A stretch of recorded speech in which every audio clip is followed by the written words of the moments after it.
So for me, it's just a really honoring journey of being able to feel like wanted in this program, feeling I matter, and feeling like they chose me to lead the next venture of PTs in the future. So it's pretty important to me that they felt like I was the one to do that and, lead the way, and I take that to heart.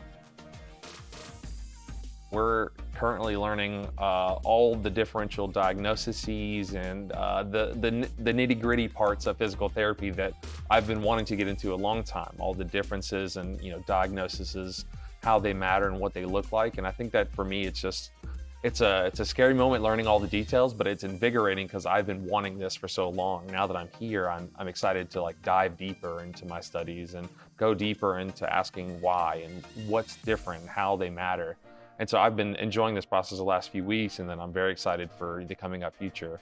What unique skill set or set of experiences do you feel like you brought to your cohort? I think the biggest one that my classmates know, and that I've talked about it several times, is I speak Spanish. It was my minor and undergraduate degree, and then when I was a PT tech through the years of me trying to get in, I was a medical translator for people who didn't speak. And I've used it throughout my career. My first clinical site was down in Miami, Florida, and I used it in 60% of the population that was there. It's something I'm very passionate about and something I want to continue to do and bring to the world as somebody who can not only talk to you in English, but their own native language.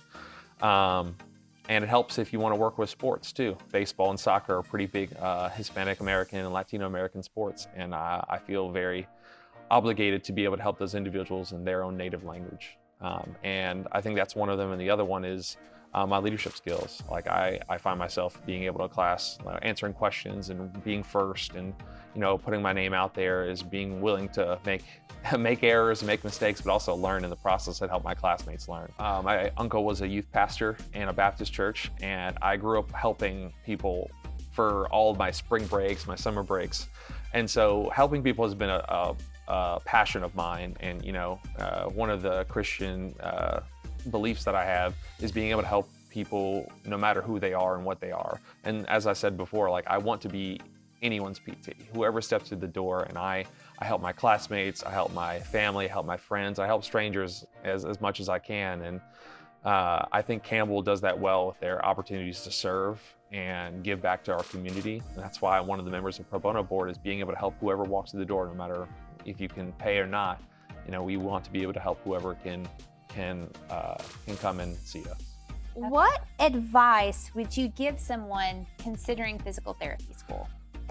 One, it's a very tough but powerful journey. If you are part of the growth mindset, what I mean by that is you're a person who wants to strive for more, succeed for more, and you want to grow as a human being and as a professional, it's definitely going to do that. And I really think that PT school is different than a lot of other programs, because not only are we a doctorate program that helps patients and do that, but we're actually touching patients and being close to them and intimate and finding out their personal life stories, and are more than just 1 or 2 visits. We're there for months at a time, and it's a powerful journey to see someone take their first steps, or stand up for the first time, or even return back to sports. And for me, it's DPT is the way to go in that field, and I wanted to see that journey and have that close connection. And if you're thinking about that too, I recommend it. I might be a little biased, but